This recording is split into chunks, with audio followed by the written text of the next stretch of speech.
News night में आप सभी का स्वागत है। मैं हूं निखिल सिंह और आज की रात खबरों का कैनवस बेहद विस्तृत है। बात होगी समंदर की लहरों से लेकर रेल की रफ्तार तक की। न्यूज नाइट में आपको दिखाएंगे प्रधानमंत्री नरेंद्र मोदी ने गुजरात की धरती से देश को दिया आत्मनिर्भरता का मंत्र और अब समुद्र तट होंगे समृद्धि के प्रवेश द्वार। और संकल्प ये कि चिप से लेकर शिप तक सब भारत में बनेगा। लोथल की धरोहर से झांकता है अतीत और धोलेरा से आकार ले रहा है भविष्य, जहां भारत अपने आप को वैश्विक समुद्री शक्ति का प्रकाश स्तंभ बनाने की राह पर है। तो आपको विस्तार से दिखाएंगे पूरी खबर और इस पर विशेष मेहमानों के साथ चर्चा भी करेंगे। वहीं दूसरी बड़ी खबर, रेल मंत्री अश्विनी वैष्णव का ऐलान कि बुलेट ट्रेन का सपना अब हकीकत के और करीब पहुंच रहा है। महज 2 वर्षों में 2027 से मुंबई अहमदाबाद कॉरिडोर पर रफ्तार की गाथा लिखने जा रहा है नया भारत। तो तकनीक और आत्मविश्वास की यह संयुक्त तस्वीर हमें बताती है कि शांति और समृद्धि का आधार है आत्मनिर्भरता और आत्मनिर्भरता ही है भारत की असली शक्ति। तो आइए बढ़ते हैं आज की इन बड़ी न्यूज स्टोरीज की तरफ, लेकिन सबसे पहले हेडलाइंस। प्रधानमंत्री नरेंद्र मोदी ने कहा देश के समुद्र तट बनेंगे समृद्धि के प्रवेश द्वार। गुजरात में समुद्र से समृद्धि कार्यक्रम में 34,200 करोड़ रुपए से अधिक की परियोजनाओं का किया उद्घाटन और शिलान्यास। कहा चिप से लेकर शिप तक सब भारत में ही बनाने होंगे।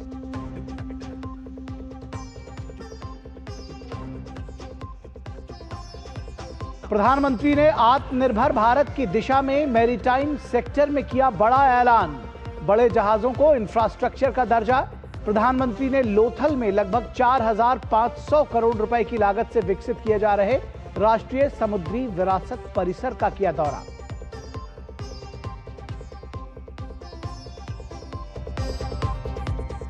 रेल मंत्री अश्विनी वैष्णव का बड़ा ऐलान। 2027 में शुरू होगा मुंबई अहमदाबाद बुलेट ट्रेन का पहला चरण। बुलेट ट्रेन प्रोजेक्ट में बड़ी सफलता। घनसोली और शिलफाटा के बीच लगभग 5 किलोमीटर लंबी समुद्री सुरंग का हुआ ब्रेक थ्रू।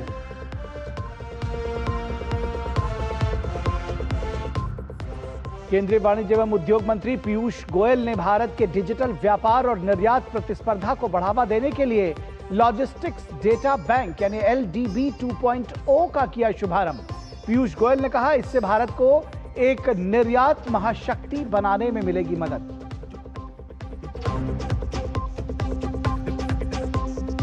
और मलयालम सुपरस्टार मोहनलाल को दादा साहब फाल्के पुरस्कार से किया जाएगा सम्मानित। प्रधानमंत्री मोदी ने दी बधाई। कहा मोहनलाल जी उत्कृष्टता और बहुमुखी प्रतिभा के प्रतीक। विभिन्न माध्यमों में उनकी सिनेमाई और नाट्य प्रतिभा प्रेरणादायक।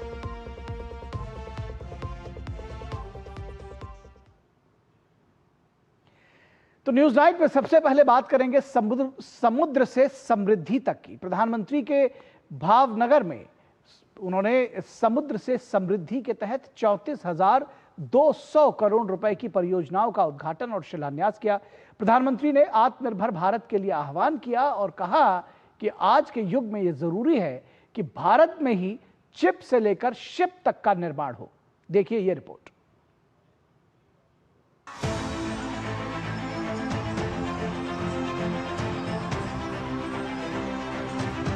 आज जो भव्य स्वागत सत्कार सम्मान किया, इसके लिए मैं आपका आभार मानता हूं।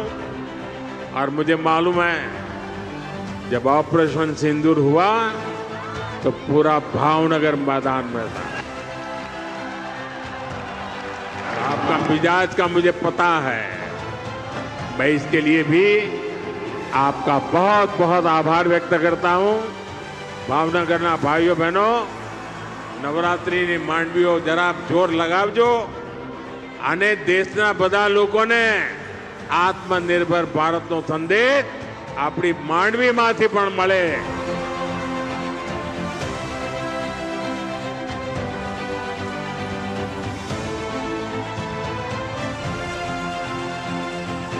प्रधानमंत्री नरेंद्र मोदी के गृह राज्य गुजरात में आदर सत्कार का ये भव्य स्वरूप आत्मनिर्भर भारत के जय घोष का प्रतीक है।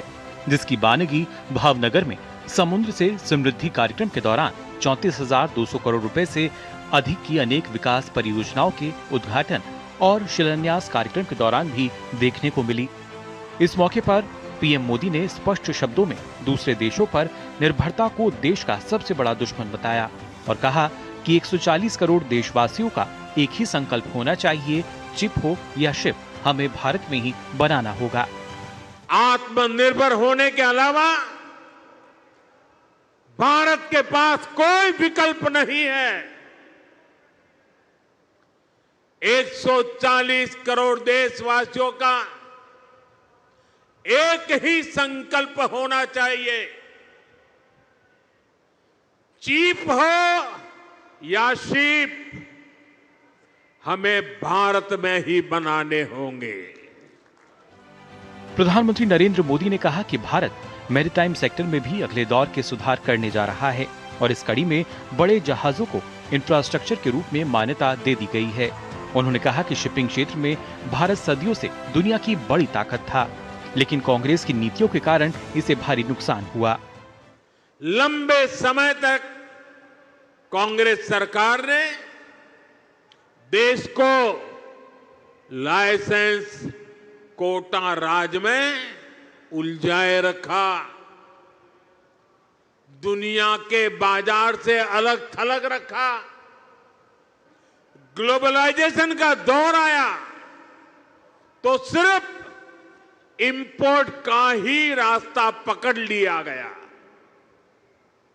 और उसमें भी हजारों लाखों करोड़ों के घोटाले कर दिए गए।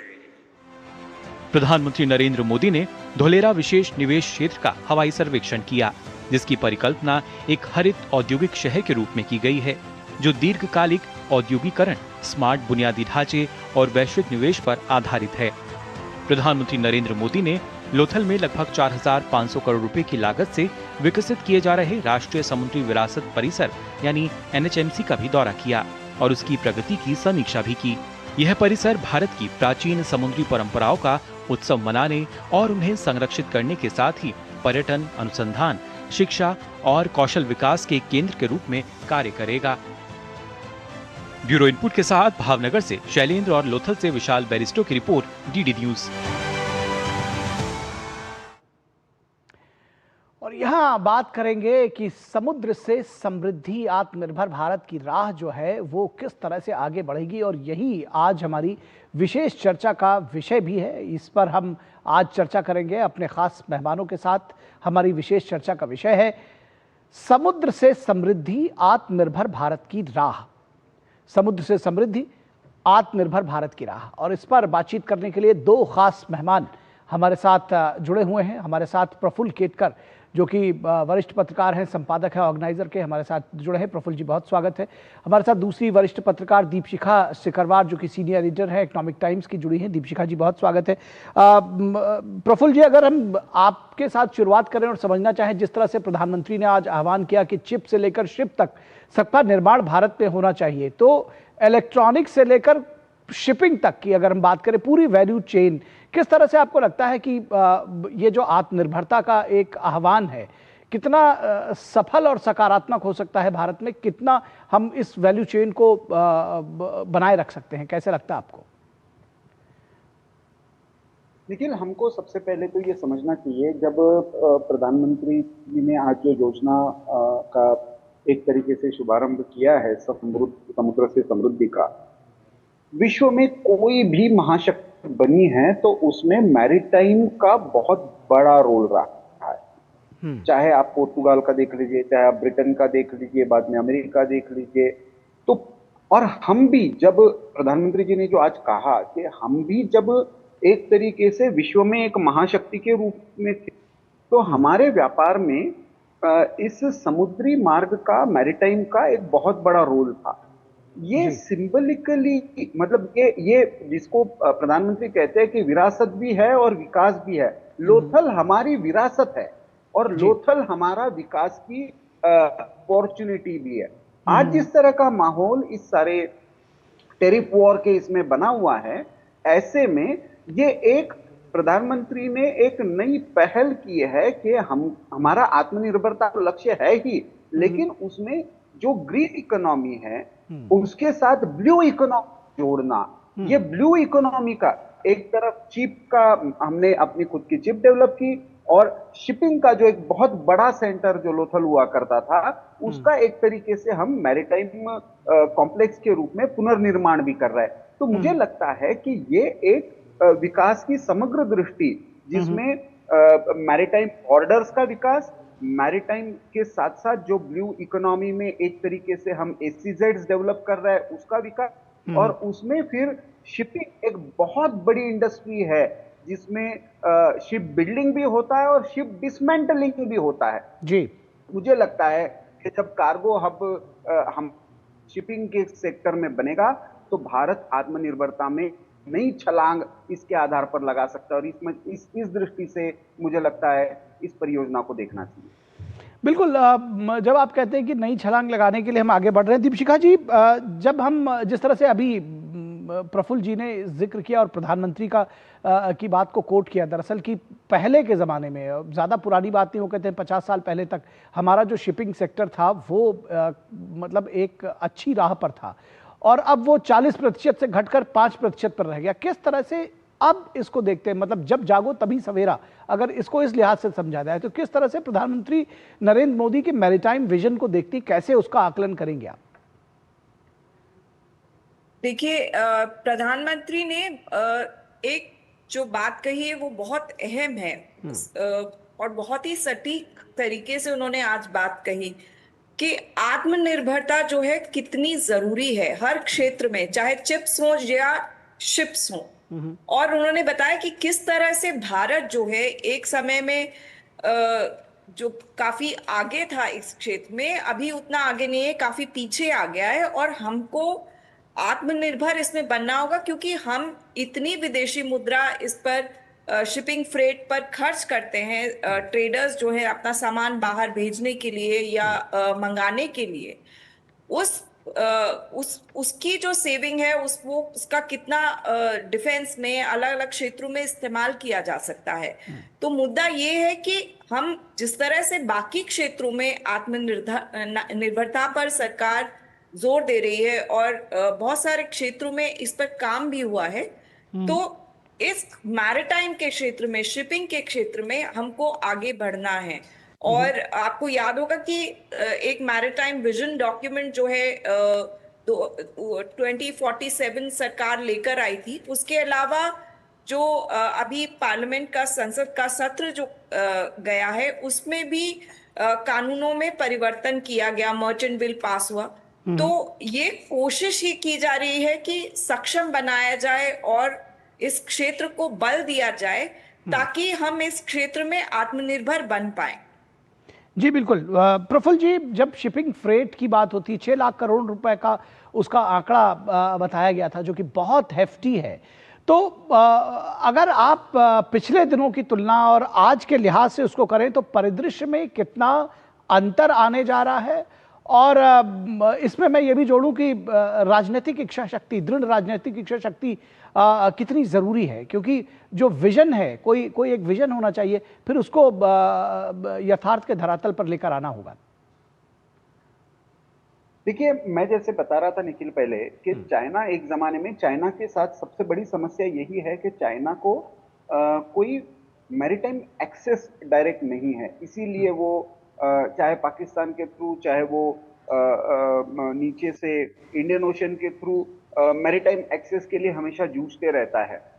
लेकिन हमारे पास तो नेचुरल एक्सेस है। अनफॉर्चुनेटली क्या हुआ कि हमने भी ये मान लिया कि शायद ब्रिटिशों ने हमारे यहाँ पे मैरीटाइम पावर के रूप में पहली बार, हालांकि ब्रिटिश स्वयं ये कह रहे हैं कि हम जब आए तब भारत ऑलरेडी एक बहुत बड़ी मैरीटाइम पावर था। लोथल से लेकर विशाखापट्टनम से लेकर पुरी तक भारत में हमेशा से एक लंबा, और उस समय तो चिटगांव तक हमारी एक मैरीटाइम शक्ति रही।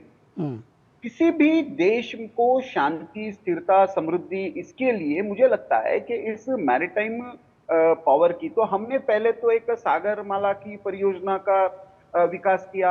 अब हम जिस फ्राइट का सारा ये डेवलप कर रहे हैं, उसमें मुझे ये लगता है कि केवल हम अपने विदेशी मुद्रा के बहुत सारे ये बचाएंगे नहीं, क्योंकि आज बहुत बड़ा फ्राइट का जो खास करके शिपिंग कंसाइनमेंट का सारा जो कंट्रोल है, उसमें चाइना का एक तरीके से डोमिनेशन हो गया है। हम पर्याय लोगों को देंगे, खास करके ग्लोबल साउथ को।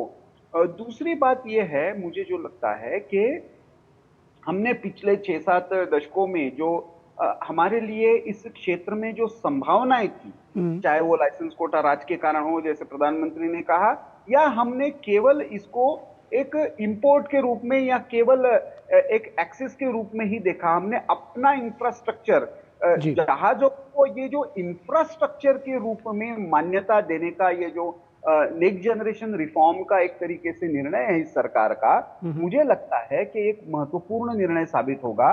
और प्रधानमंत्री जी ने जैसे कहा कि हमारा एक ही दुश्मन है कि हमारा परावलंबन है, दूसरों पर हम निर्भर है, यही हमारे लिए सबसे बड़ा एक तरीके से इतनी बड़ी जनसंख्या के देश के लिए एक तरीके से दुश्मन के रूप में काम कर रहा है। तो आत्मनिर्भर बनना यही इस दुश्मन के साथ लड़ने का सीधा सीधा मार्ग है। नहीं तो कभी कोई ऑयल के नाम पर, कोई H1 वीजा के नाम पर हमको दबाने का प्रयास करेगा। हमारे मूल्य कितने भी अच्छे हो, हम कितनी भी विश्व मंदिरता की बात करें, वो बात खरी खरी तभी सुनी जाएगी जब आप प्रमुख विषयों के बारे में अपने आप में आत्मनिर्भर हो। जहाज क्षेत्र को इंफ्रास्ट्रक्चर के रूप में मान्यता मिलना उस दिशा में एक महत्वपूर्ण कदम है। बिल्कुल दीपशिखा जी, इसी बात को और आगे बढ़ाते हैं। जब हम नेक्स्ट जनरेशन रिफॉर्म्स की बात करते हैं, पोर्ट सेक्टर में इंफ्रास्ट्रक्चर का दर्जा मिलना, क्या चेंजेस आने जा रहे हैं? क्या कुछ इससे फर्क पड़ेगा? जो न्यू जनरेशन रिफॉर्म्स की बात कर रहे हैं, क्या है वो और कितना फर्क पड़ने जा रहा है? जी बिल्कुल, शिपिंग में अगर आप देखें, इस क्षेत्र के लिए बहुत सारे मेजर्स लिए गए, जैसा कि मैंने पहले भी कहा। अब जो है लार्ज शिप्स इंफ्रास्ट्रक्चर का दर्जा दिया गया है।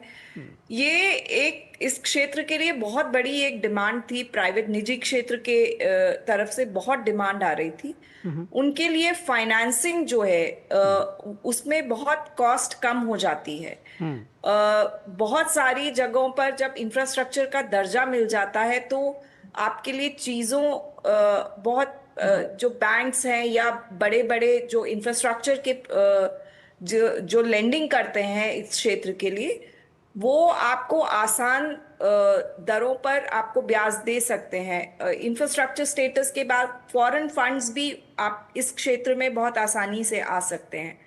तो इस क्षेत्र को ये सरकार की तरफ से और ये एम्फसिस किया जा रहा है, ये एम्फसाइज किया जा रहा है कि ये क्षेत्र देश के लिए कितना अहम है और इसमें हमें सक्षम होना कितना जरूरी है। और इसके लिए सरकार जो है पॉलिसीज बना रही है, कानून में परिवर्तन किया है सरकार ने। एक विजन डॉक्यूमेंट आया हुआ है 2047 का, उसके तहत बहुत सारी बदलाव किए जा रहे हैं निवेश के लिए, इंफ्रास्ट्रक्चर के लिए, कोस्टल शिपिंग के लिए। देश के अंदर भी इनलैंड वाटरवेज हैं। हमें पता है कि हमारे यहाँ बहुत सारी नदियां हैं, उनका इस्तेमाल जो है फ्रेट के लिए, लोगों के आवागमन के लिए बहुत अच्छे से हो सकता है, लेकिन अभी तक होता नहीं आया क्योंकि वहां पर इंफ्रास्ट्रक्चर नहीं है। तो मैरिटाइम विजन के तहत ये सब किया जाएगा। शिप बिल्डिंग की तरफ हम कदम आगे बढ़ा रहे हैं। तो उसमें ये जो दर्जा मिला है शिपिंग को, उसका बहुत फायदा रहेगा। उसके अलावा जो नेक्स्ट जनरेशन रिफॉर्म्स की बात हो रही है, उसके तहत काफी काम किया जा रहा है देश में कि पॉलिसीज, ईज ऑफ लिविंग और ईज ऑफ डूइंग बिजनेस जो है उद्योग जगत के लिए भी और आम आदमी के लिए भी उसकी जिंदगी कितनी आसान बनाई जा सके, क्या क्या हम कर सकते हैं, कहाँ कहाँ हम डीरेगुलेट कर सकते हैं, प्रोसेसेस को कितना हम सिंप्लीफाई कर सकते हैं, इसके तहत काम किया जा रहा है। जी मैम, एक चीज और समझना चाहेंगे मैम कि ये जो गुजरात का मॉडल है, क्या ये दूसरे राज्यों में भी उसी तरह से, उसी तर्ज पर उसको कॉपी किया जा सकेगा, वहां भी लागू किया जा सकेगा, ऐसे भी समझना चाहिए। जी बिल्कुल।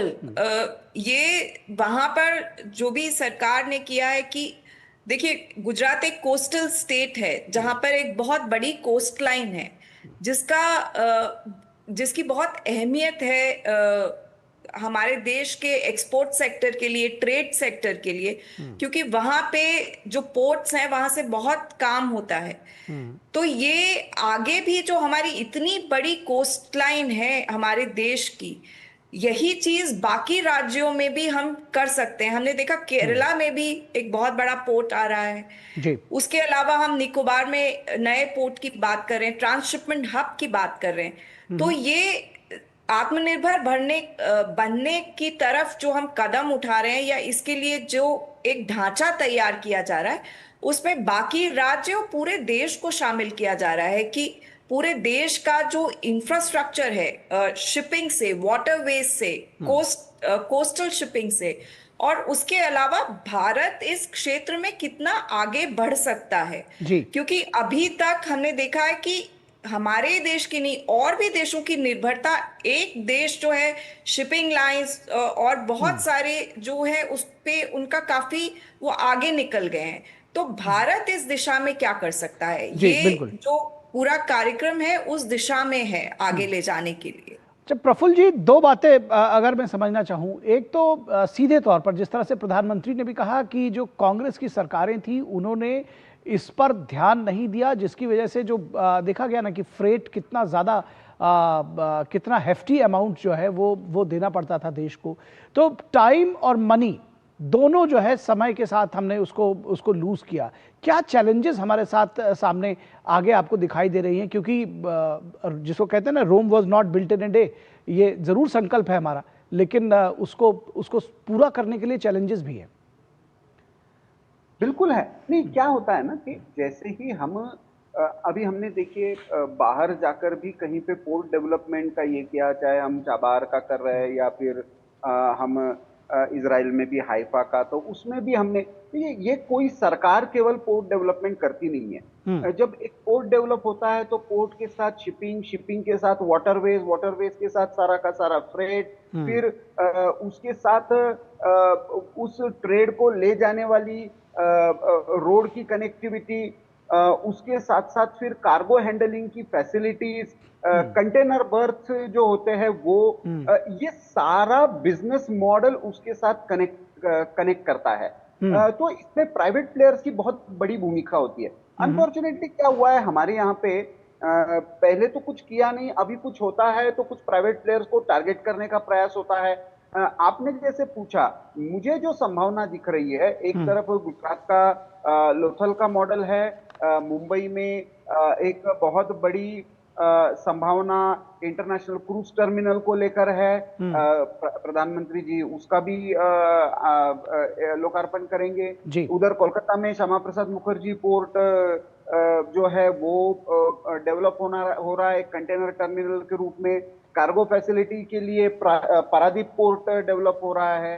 कामराजर पोर्ट है एन्नौर में दक्षिण में, वो एक बड़ा पोर्ट डेवलप हो रहा है जी। अब उसके सिवा बनारस और पटना, ये जिसको अभी मैडम ने कहा कि हमारा जो डोमेस्टिक एक तरीके से रिवर रूट से भी हमारे पास बहुत सारी संभावनाएं ट्रेड रूट को लेकर है, तो उसको भी हम एक्सप्लोर कर रहे हैं। तो ऐसे में मुझे लगता है कि जो एक लिथार्जी थी, अब हमको, जब हम कनेक्टिविटी की बात करेंगे, जब हम इंफ्रास्ट्रक्चर की बात करेंगे, तो अभी हम केवल रोड और रेल और एयर ट्रैफिक इसकी केवल बात ना करें, हम बेसिकली मैरीटाइम कंट्री के रूप में सोचे।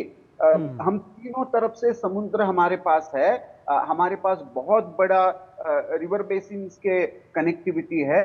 ऐसे में इसको हम इफेक्टिवली, ये एनवायरमेंट फ्रेंडली भी है, चीपर भी है और हेवियर ट्रैफिक के लिए कन्वीनियंट भी है। तो इसलिए हमको मुझे लगता है कि हम दिल्ली सेंट्रिक लैंडलॉक कंट्री के रूप में ना सोचे, एक मैरिटाइम कंट्री के रूप में सोचते हैं, तो इसके लिए बहुत सारी संभावनाएं बन सकती हैं। निश्चित तौर पर बहुत सारी संभावनाएं हैं और प्रधानमंत्री नरेंद्र मोदी का जो मैरिटाइम विजन है, समुद्र से समृद्धि, वो निश्चित तौर पर आत्मनिर्भर भारत के जरिए उसको हम सच बना सकेंगे, जिसको कहते हैं कि स्वावलंबन की एक झलक पर है न्यौछावर कुबेर का कोष। तो जाहिर तौर पर यह कोष भी हमारे ऊपर, हम भारतीयों पर जरूर न्यौछावर होगा। बहुत शुक्रिया इस तमाम बातचीत के लिए प्रफुल्ल जी आपका और दीपशिखा जी आपका हमारे साथ जुड़ने के लिए। और यहां रुकेंगे एक छोटे से ब्रेक के लिए। दर्शकों कहीं मत जाइएगा, जल्द हाजिर होंगे। अब आया असली स्वाद। अब आया स्वाद। जब स्वाद के पड़े हो लाले तो MDH का चंकी चाट मसाला डालें। MDH का चंकी चाट मसाला। MDH। हेलो, नमस्कार विधायक जी, हम पैसा बढ़ाओ इन्वेस्टमेंट बैंक से बात कर रहे हैं। हम आपके पैसे 10 गुना तक बढ़ा सकते हैं। आपको ग्रुप पे ऐड करके प्रूफ भी भेजा है, आप देखिएगा। तुम तो कमाल के आदमी हो यार, हमारा भी पैसा बढ़ा दो। सर ग्रुप पे जैसा बोला जाए बस वैसा करते जाइए। अच्छा, ये तो बहुत।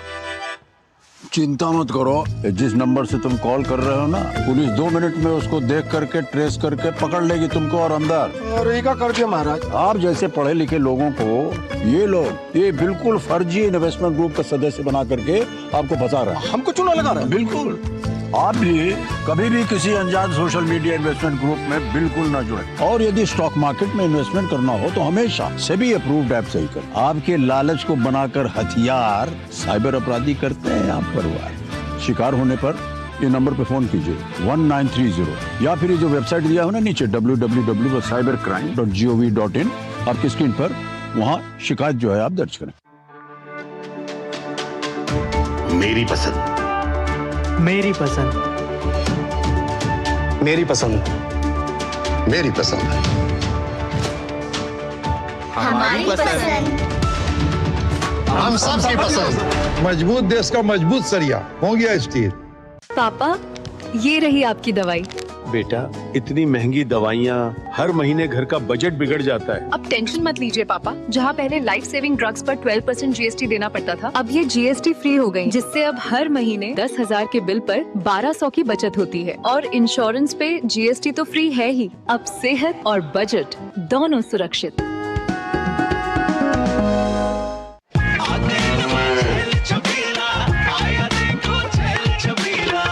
एक कपिला, अरे भाई सब एक ही जैसा होता है। ये लो साधारण पशु आहार।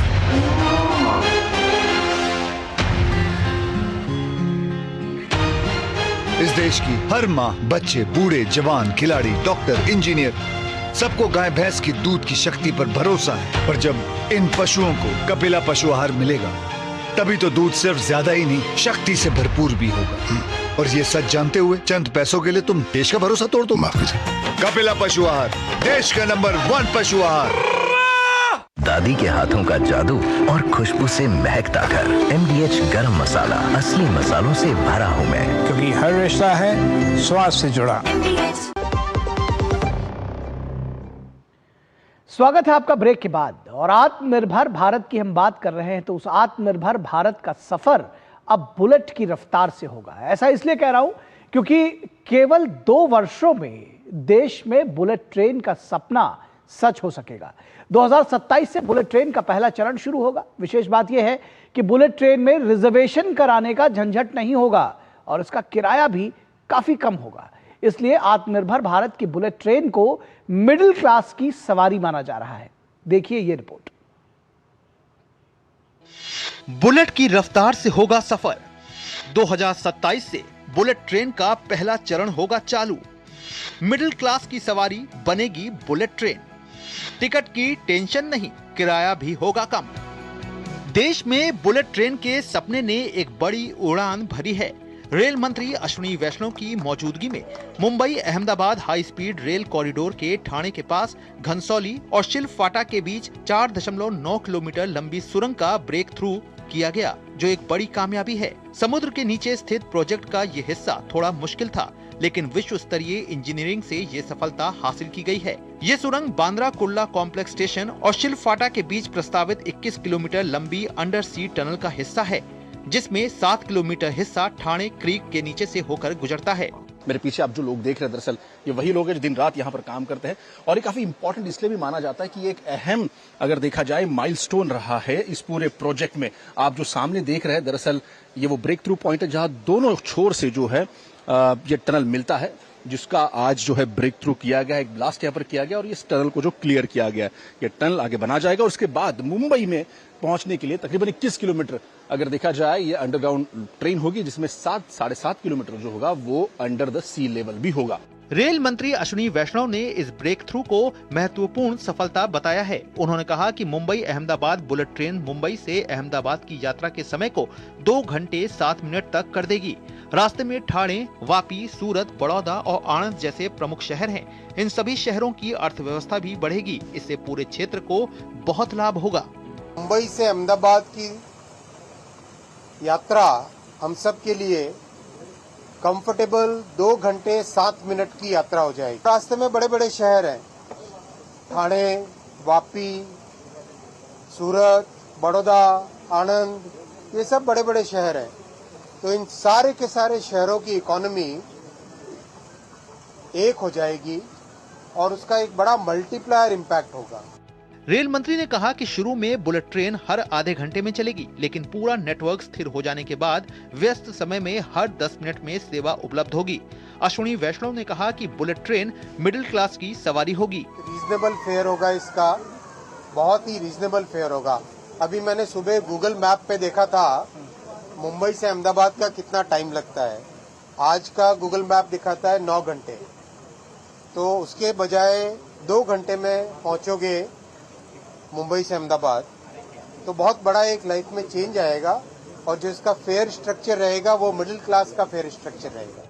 इस प्रोजेक्ट में लगभग 320 किलोमीटर के पुल या पुल का हिस्सा पूरा हो चुका है।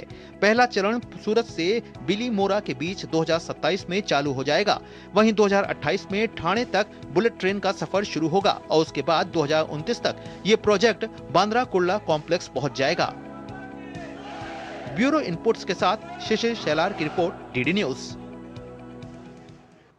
और अब बात नए दौर के जीएसटी सुधारों की। त्योहारी सीजन शुरू होते ही आम आदमी को जीएसटी कटौती का फायदा मिलने लगेगा। कई इलेक्ट्रॉनिक सामानों पर जीएसटी में कटौती की गई है। इन उत्पादों पर लगने वाला 28% जीएसटी अब घटकर 18% हो जाएगा। इसे लेकर बाजारों में खासा उत्साह देखा जा रहा है। महंगाई पर होगा प्रहार, अब सस्ते होंगे कई इलेक्ट्रॉनिक सामान। कई इलेक्ट्रॉनिक सामानों पर जीएसटी दर 28 से घटाकर 18% कर दी गई है, जिससे एसी, फ्रिज, 32 इंच के बड़े TV, dish washer, washing machine, vacuum cleaner, microwave, oven, index, heater, mixer, grinder जैसे सामान सस्ते हो जाएंगे। इससे जनता को महंगाई से बड़ी राहत मिलने वाली है। 28% जीएसटी थी, अब 18% आ गई है, तो कस्टमर की जो खरीदारी है वो भी बढ़ेगी काफ़ी ज़्यादा। और सीज़न भी स्टार्ट हो रहा है क्योंकि 22 से हमारा नवरात्रि भी चालू है और जीएसटी भी इफेक्ट हो रही है, तो काफ़ी फ़र्क पड़ जाएगा। बड़ा इम्पैक्ट पड़ेगा। जैसे कि बहुत से कस्टमर ऐसे होते थे जो एसी अफोर्ड नहीं कर पाते थे, तो उनका बजट नहीं हो पाता था, तो अब वो इजीली एसी परचेज़ कर पाएंगे, तो ठंडी हवा भी ले पाएंगे उसके अंदर। ऐसे ही एलईडी सेक्शन के अंदर है, जैसे एलईडी सेक्शन के अंदर कोई कस्टमर 32 इंच का एलईडी लेने आता था, बट उसको मन होता था कि बड़ा टीवी चाहिए, बट उसका बजट नहीं हो पाता था। अब वो छोटे की जगह बड़े पे स्विच कर सकता है। लोगों में सबसे ज्यादा चर्चा एसी की कीमतों को लेकर है। एयर कंडीशनर बनाने वाली कंपनी और डीलरों के लिए फेस्टिव सीजन समय से पहले ही शुरू हो गया है। 22 सितंबर से शुरू होने वाली नई जीएसटी दरों के ऐलान के बाद कंपनियों ने एसी की एडवांस बुकिंग शुरू कर दी है। गवर्नमेंट इस काम में हर तरीके से विजिलेंस भी रख रही है और हर तरीके से कोशिश कर रही है। इवन मैन्युफैक्चरर बहुत टाइट हैं कि जो भी सपोर्ट गवर्नमेंट ने दी है कि 28 से 18 करा है, तो पूरा का पूरा बेनिफिट कस्टमर तक पहुंचना चाहिए। तो हमने भी इस चीज़ के लिए यहाँ पे आप अगर शोरूम में भी देखते हैं तो हमने भी क्लियर लिख रखा कि पहले 28% पे जो जैसे ये एसी था 56,500 रुपये का था, जो आज 52,300 रुपये का हो जाएगा। 22 तारीख के लिए बहुत कस्टमर इंतजार कर रहे हैं कि पहले 28% था, अब 18% है। तो उससे कस्टमर इच्छुक है कि जैसे प्राइस कम होगा तो हम परचेज करेंगे। और हमारे बहुत सारे कस्टमर हैं कि हमारे नंबर लेके गए हैं और कितना रेट कम हो गया, वो हिसाब से कस्टमर आएंगे हमारे पास। और कस्टमर के भी उत्साह है कि हमारा रेट कम होगा तो हम और परचेज करेंगे। जीएसटी दरों में किए गए इस बड़े और ऐतिहासिक बदलाव का लाभ घरों में इस्तेमाल होने वाले इलेक्ट्रॉनिक्स प्रोडक्ट्स की पूरी रेंज पर मिलेगा। आपको इन उत्पादों पर सीधे सीधे 10% की बचत होगी। Chandrashekhar, DD news.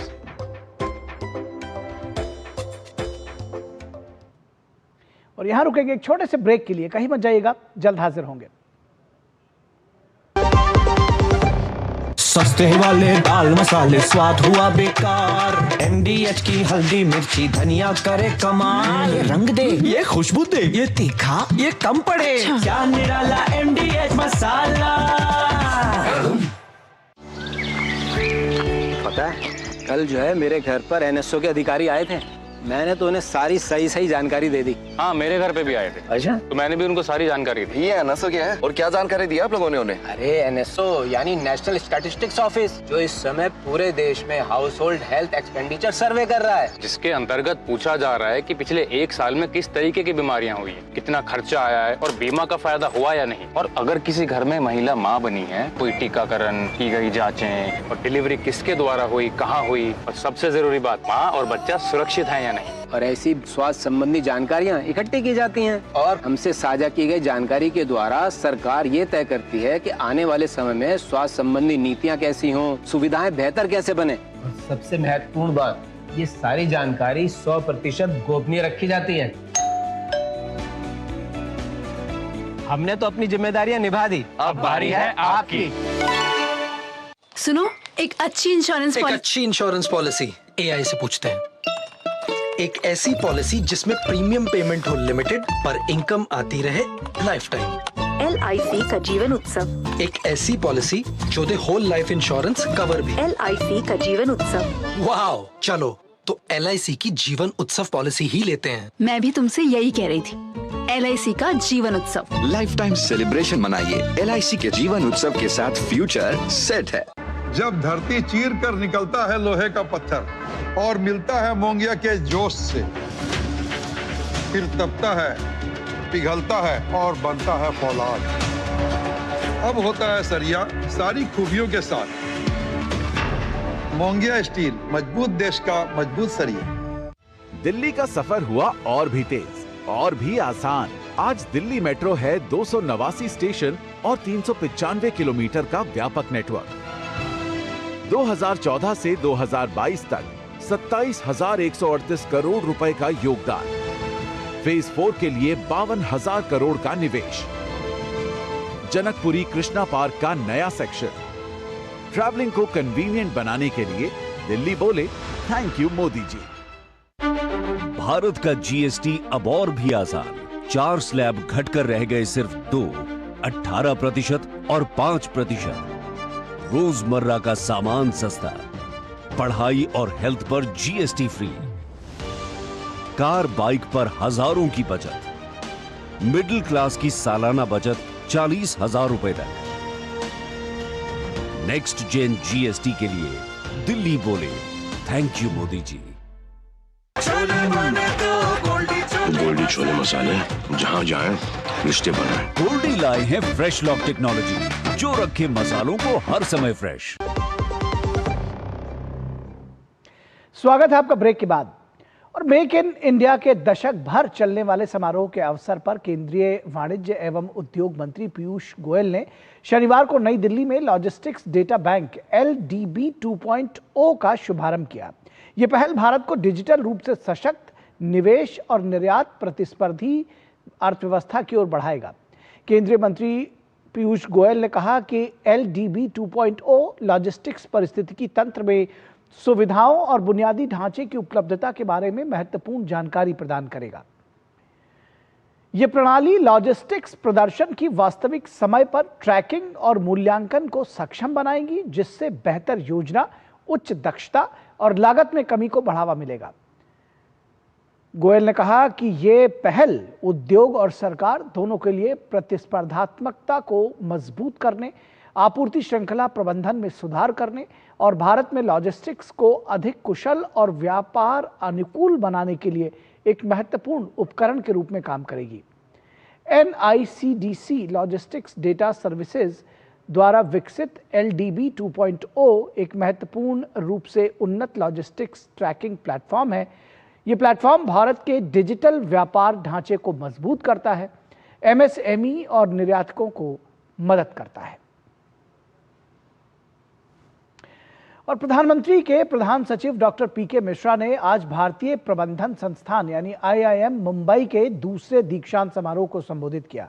Doctor Mishra ने कहा कि भारत वैश्विक चुनौतियों का सामना करते हुए आत्मविश्वास के साथ अमृतकाल की ओर कदम बढ़ा रहा है। श्री मिश्रा ने कहा कि भारत प्रधानमंत्री मोदी के 2047 के यानी 2047 के विकसित भारत मिशन के साथ विकास की राह पर आगे बढ़ रहा है। पीके मिश्रा ने कहा कि भारत एक महाशक्ति के रूप में उभरा है, जहां दुनिया का तीसरा सबसे बड़ा स्टार्टअप इकोसिस्टम है और जिसे 1 लाख करोड़ रुपए के अनुसंधान रिसर्च फंड जैसी पहल का समर्थन प्राप्त है। समारोह में संस्थान के निदेशक Manoj Kumar Tiwari, board of governance के अध्यक्ष शशि किरण शेट्टी, फिल्म निर्माता सुभाष घई, गायक कैलाश खेर और NSE के MD और CEO आशीष चौहान भी मौजूद रहे। In recent years, the global economy has seen a period of turbulence and uncertainty. Some of the developments and events that add to this complexity, I would just list out, I will not elaborate. For example, the COVID-19 pandemic, even though 3-4 years have passed, it changed the entire world. Trade wars between large economies, geopolitical tension in Ukraine and the Middle East, challenges of climate change. In the midst of all these complexities and challenges, India is moving ahead with courage and confidence. Our Prime Minister has envisaged a grand vision for India in 2047. Far-reaching changes will be taking place in India and the world in the coming decades. Prime Minister wants all of us to take the country to the next level through the process of reform, perform and transform. और doctor पीके मिश्रा ने प्रबंधन संस्थानों, खासतौर पर IIM की भूमिका को भारत की विकास गाथा में महत्वपूर्ण बताया और कहा कि इनके पूर्व छात्र उद्योग और व्यापार जगत में अहम योगदान दे रहे हैं। पीके मिश्रा ने स्नातक छात्रों को आजीवन सीखने, नैतिक मूल्यों और टीम भावना को अपनाने का आह्वान किया। All our management institutions have done very well and they have played a very important role. The alumni जो IIM के हैं वो बहुत बड़ी contributions है उनका हमारा इंडस्ट्री के लिए, कॉमर्स के लिए, इवन गवर्नेंस के लिए। सो IIMs अमृत काल में तो उनका रेलेवेंस और भी ज़्यादा होगा। They will play an important role Amrit Kaal में। तो उनका लाइफ लॉन्ग लर्निंग, उनका कंटिन्यूअस लर्निंग, दुनिया में सब कुछ चेंज हो रहा है तो they have to keep pace with all that, that is one part. और कैपेसिटी बिल्डिंग उनका है और उनका जो some principles of ethical principle to become Karmayogi, ये सब चाहिए हमारा। और यहाँ रुकेंगे एक छोटे से ब्रेक के लिए, कहीं मत जाइएगा, जल्द हाजिर होंगे। अब आया असली स्वाद, अब आया स्वाद। जब स्वाद के पड़े हो लाले तो MDH का चंकी चाट मसाला डालें। MDH का चंकी चाट मसाला। MDH। पापा, ये रही आपकी दवाई। बेटा, इतनी महंगी दवाइयाँ, हर महीने घर का बजट बिगड़ जाता है। अब टेंशन मत लीजिए पापा, जहाँ पहले लाइफ सेविंग ड्रग्स पर 12% GST देना पड़ता था, अब ये GST फ्री हो गई, जिससे अब हर महीने 10,000 के बिल पर 1200 की बचत होती है। और इंश्योरेंस पे GST तो फ्री है ही, अब सेहत और बजट दोनों सुरक्षित।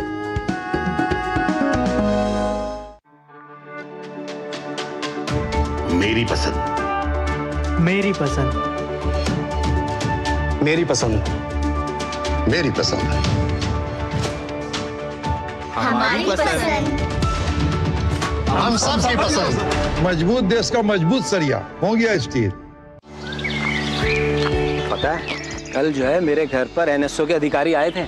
मैंने तो उन्हें सारी सही जानकारी दे दी। हाँ, मेरे घर पे भी आए थे। अच्छा, तो मैंने भी उनको सारी जानकारी दी। ये एनएसओ क्या है और क्या जानकारी दी आप लोगों ने उन्हें? अरे एनएसओ यानी नेशनल स्टैटिस्टिक्स ऑफिस, जो इस समय पूरे देश में हाउस होल्ड हेल्थ एक्सपेंडिचर सर्वे कर रहा है, जिसके अंतर्गत पूछा जा रहा है कि पिछले एक साल में किस तरीके की बीमारियां हुई है, कितना खर्चा आया है और बीमा का फायदा हुआ या नहीं। और अगर किसी घर में महिला माँ बनी है, कोई टीकाकरण की गई जाँचें और डिलीवरी किसके द्वारा हुई, कहाँ हुई, और सबसे जरूरी बात, माँ और बच्चा सुरक्षित है या नहीं। और ऐसी स्वास्थ्य संबंधी जानकारियां इकट्ठी की जाती हैं और हमसे साझा की गई जानकारी के द्वारा सरकार ये तय करती है कि आने वाले समय में स्वास्थ्य संबंधी नीतियां कैसी हों, सुविधाएं बेहतर कैसे बने। और सबसे महत्वपूर्ण बात, ये सारी जानकारी 100% गोपनीय रखी जाती है। हमने तो अपनी जिम्मेदारियां निभा दी, अब बारी है आपकी। गोल्डी छोले मसाले, जहाँ जाएं रिश्ते बनाएं। गोल्डी लाए हैं फ्रेश लॉक टेक्नोलॉजी, जो रखे मसालों को हर समय फ्रेश। इच्छाओं की कोई उम्र नहीं होती, आज हो या कल आंखों में हरदम चमकती, कल भी रहे आज के ठाट, ना हो टेंशन रिटायरमेंट के बाद, हाँ करनी है तैयारी एनपीएस जरूरी है। LIC युवा प्रोफेशनल्स के लिए लाए हैं नव जीवन श्री। करें नियमित प्रीमियम का भुगतान, जीवन बीमा का आनंद लें, प्राप्त करें प्रीमियम के प्रतिशत पर गारंटीकृत एडिशंस, अपने वित्तीय लक्ष्यों के अनुरूप मैच्योरिटी पर गारंटीकृत धनराशि पाएं। मौजूदा पॉलिसी धारकों के लिए आकर्षक अतिरिक्त लाभ आज ही खरीदें। MDH की देगी मिर्च, देगी मिर्च का तड़का, अंग अंग फड़का। MDH की देगी मिर्च। स्वागत है आपका ब्रेक के बाद। अमेरिकी H-1B वीजा पर प्रस्तावित प्रतिबंधों पर भारत ने कहा है कि अमेरिका में H-1B वीजा पर प्रस्तावित प्रतिबंधों से परिवारों के लिए मानवीय संकट जैसी स्थिति बन सकती है। विदेश मंत्रालय ने उम्मीद जताई है कि अमेरिकी प्रशासन इन व्यवधानों का समाधान करेगा। विदेश मंत्रालय के प्रवक्ता रणधीर जायसवाल ने कहा कि अमेरिकी प्रशासन के इस कदम के असर का अध्ययन किया जा रहा है। भारतीय उद्योग जगत भी इसका अध्ययन कर रही है और उसने प्रारंभिक विश्लेषण पेश कर स्थिति को स्पष्ट करने की कोशिश की है। विदेश मंत्रालय के प्रवक्ता ने कहा कि भारत और अमेरिका दोनों देशों की उद्योग जगत की साझेदारी नवाचार और सृजनशीलता पर आधारित है और वे इस बात पर आगे का रास्ता तय करेंगे। विदेश मंत्रालय ने यह भी याद दिलाया कि कुशल पेशेवरों की आवाजाही ने भारत और अमेरिका दोनों की तकनीक, नवाचार, आर्थिक वृद्धि और प्रतिस्पर्धा में बड़ी भूमिका निभाई है। उन्होंने कहा कि नीति निर्माता हालिया कामों का आकलन आपसी लाभ और मजबूत जन से जन संबंधों को ध्यान में रखकर करेंगे, यानी कि पीपल टू पीपल रिलेशंस को ध्यान में रखकर ही आगे करेंगे। और बात बुसान इंटरनेशनल फिल्म फेस्टिवल की, जिसमें भारत पहली बार सूचना एवं प्रसारण राज्य मंत्री डॉक्टर एल मुरुगन के नेतृत्व में एक उच्च स्तरीय मंत्रिस्तरीय प्रतिनिधिमंडल के साथ हिस्सा ले रहा है। फिल्म महोत्सव के Asian contents and film market में भारत पवेलियन का शुभारंभ हुआ, जिसमें कई देशों के प्रतिनिधियों ने हिस्सा लिया।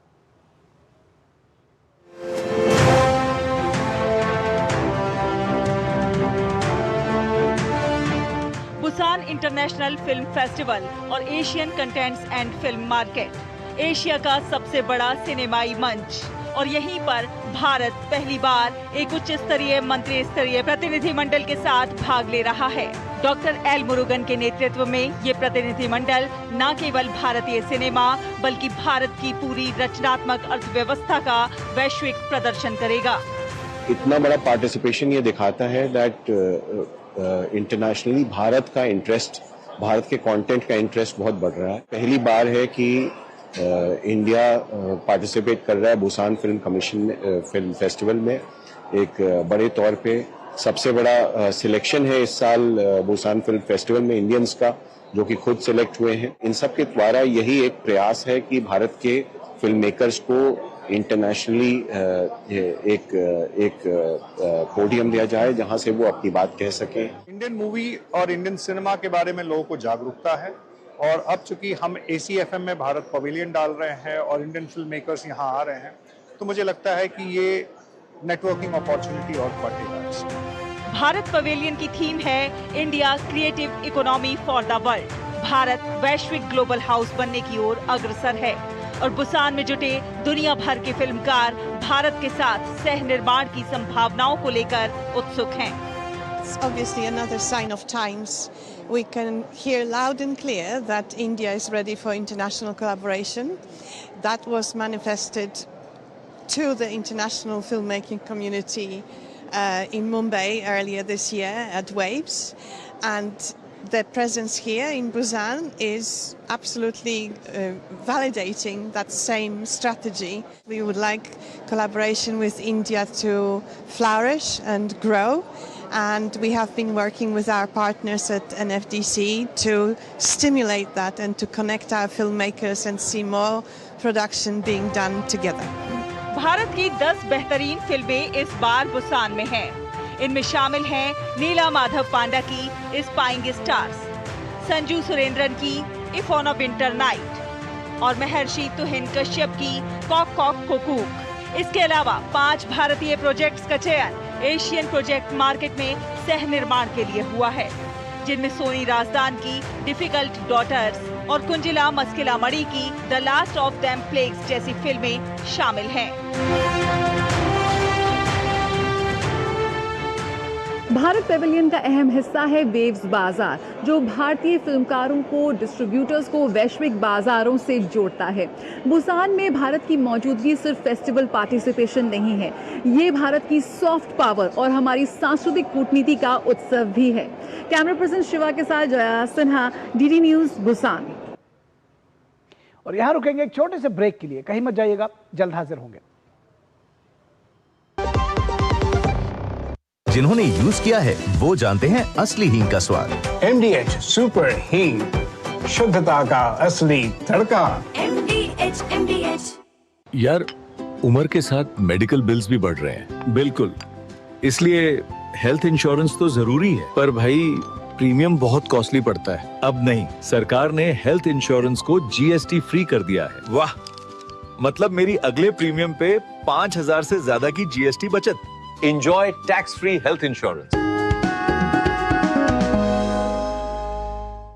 LIC युवा प्रोफेशनल्स के लिए लाए हैं नवजीवन श्री। करें नियमित प्रीमियम का भुगतान, जीवन बीमा का आनंद लें। प्राप्त करें प्रीमियम के प्रतिशत पर गारंटीकृत एडिशंस। अपने वित्तीय लक्ष्यों के अनुरूप मैच्योरिटी पर गारंटीकृत धनराशि पाएं। मौजूदा पॉलिसी धारकों के लिए आकर्षक अतिरिक्त लाभ। आज ही खरीदें। गोल्डी छोले मसाले, जहाँ जाएं रिश्ते बनाएं। गोल्डी लाए हैं फ्रेश लॉक टेक्नोलॉजी, जो रखे मसालों को हर समय फ्रेश। मोदी जी के नेतृत्व में आयुष्मान भारत के तहत 10 लाख का स्वास्थ्य कवच। दिल्ली में 1100 से ज्यादा आयुष्मान आरोग्य मंदिर का आधार। जन औषधि केंद्र पर 2000 से ज्यादा दवाइयां 90% तक सस्ती। वय वंदना योजना से 70 साल से ज्यादा की उम्र के सीनियर्स को 10 लाख रुपए तक का इलाज। 2 लाख से ज्यादा दिल्ली वासी बने लाभार्थी। हर स्वास्थ्य सुविधा के लिए दिल्ली बोले थैंक यू मोदी जी। अब सालाना 12 लाख रुपए तक आय पर tax zero. 5 crore 65 lakh tax payer को सीधा लाभ। कम टैक्स का मतलब ज्यादा बचत, ज्यादा खपत। मिडिल क्लास हुआ और मजबूत। नागरिक देवो भव, ये हमारा मंत्र है। 12 लाख रुपए तक की इनकम पर टैक्स को जीरो किया गया है। इनकम टैक्स फ्री करने के लिए दिल्ली बोले थैंक यू मोदी जी। दादी के हाथों का जादू और खुशबू से महकता घर। MDH गरम मसाला, असली मसालों से भरा हूँ मैं, क्योंकि हर रिश्ता है स्वाद से जुड़ा। ब्रेक के बाद एक बार फिर आप सभी का स्वागत है और न्यूज़ नाइट के अंतिम पड़ाव पर हम पहुंच चुके हैं और आपको बताएंगे फिल्मों से जुड़ी हुई एक बड़ी खबर। पिछले 4 दशकों से फिल्मों में अभिनय और रंगमंच की दुनिया में अपनी एक अलग पहचान बना चुके मोहनलाल को दादा साहब फाल्के सम्मान मिला है। मोहनलाल तेलुगु, तमिल, कन्नड़ और हिंदी फिल्मों में भी अभिनय कर चुके हैं। तो आइए देखते हैं ये खास रिपोर्ट मोहनलाल जी के ऊपर और हमें आप दीजिए इजाजत। नमस्कार।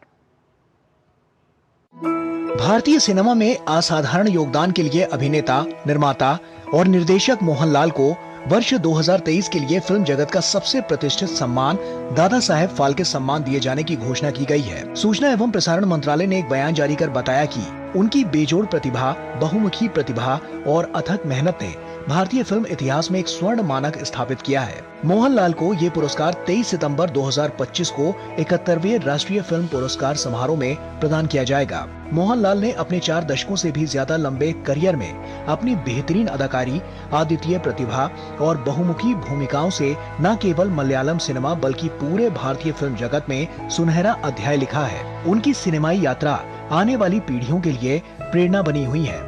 प्रधानमंत्री नरेंद्र मोदी ने इस ऐलान के बाद मोहनलाल को बधाई दी। उन्होंने एक्स पर मोहनलाल के साथ अपनी एक तस्वीर शेयर कर अपने बधाई संदेश में लिखा, श्री मोहनलाल जी उत्कृष्टता और बहुमुखी प्रतिभा की मिसाल हैं। दशकों से अपने शानदार अभिनय करियर के साथ वे मलयालम सिनेमा और थिएटर के एक प्रमुख कलाकार हैं और केरल की संस्कृति से उनका गहरा लगाव है। उन्होंने तेलुगु, तमिल, कन्नड़ और हिंदी फिल्मों में भी बेहतरीन अभिनय किया है। विभिन्न माध्यमों में उनकी सिनेमाई और नाटकीय कौशल वाकई प्रेरणादायक है। दादा साहेब फाल्के पुरस्कार मिलने पर उन्हें बधाई। उम्मीद है कि उनकी उपलब्धियां आने वाली पीढ़ियों को भी प्रेरित करती रहेंगी। 21 मई 1960 को केरल के पथनमथिट्टा में जन्मे अभिनेता मोहनलाल ने फिल्मी दुनिया में कदम रखने से पहले कुश्ती के दंगल में अपना जौहर दिखाया था। वे 1977-78 में राज्य स्तरीय कुश्ती चैंपियन रह चुके हैं। सन 1980 में फिल्म मंजिल वेरेंजा पुक्कल से मोहनलाल ने अभिनय की दुनिया में कदम रखा, जिसमें उन्होंने प्रमुख खलनायक की भूमिका निभाई थी। करियर के आरंभिक वर्षों में उन्होंने कॉमेडी, ड्रामा, एक्शन जैसी विविध शैलियों में अपने अभिनय का लोहा मनवाया। राजा विंते माकन, कीरीदाम, भारताम, वीरस्म, वनशाम, दृष्टिकन जैसी फिल्मों ने उन्हें मलयालम सिनेमा का सुपरस्टार बना दिया। सन 1986 में एक ही वर्ष में 34 फिल्मों में अभिनय कर उन्होंने इतिहास रच दिया था। फिल्मी सफर में उनकी उत्कृष्टता के लिए उन्हें 5 बार राष्ट्रीय फिल्म पुरस्कार प्रदान किया गया। मोहनलाल को भारत सरकार की ओर से 2001 में पद्मश्री व 2019 में पद्म भूषण से भी सम्मानित किया गया। अपने 4 दशक से भी लंबे फिल्मी करियर में उन्होंने अब तक 400 से भी अधिक फिल्मों में काम किया है। मोहनलाल भारत के पहले अभिनेता हैं जिन्हें टेरिटोरियल आर्मी में ऑनरेरी लेफ्टिनेंट कर्नल का पद मिला। वे सिर्फ अभिनेता ही नहीं बल्कि गायक, निर्माता, निर्देशक और वितरक भी हैं। मोहनलाल ने राम गोपाल वर्मा की कंपनी में पुलिस कमिश्नर का किरदार निभाया, जिससे उन्हें हिंदी दर्शकों के बीच भी पहचान मिली। मोहनलाल अभिनीत गुरु फिल्म को ऑस्कर के लिए भारत की आधिकारिक प्रविष्टि चुना गया। ये उपलब्धि किसी मलयालम फिल्म के लिए पहली उपलब्धि थी। फिल्म जगत के इतर मोहनलाल एड्स जागरूकता, हैंडलूम, सड़क सुरक्षा, अंगदान जैसे सामाजिक मुद्दों पर अपनी भूमिका के लिए जाने जाते हैं। Bureau report, DD news.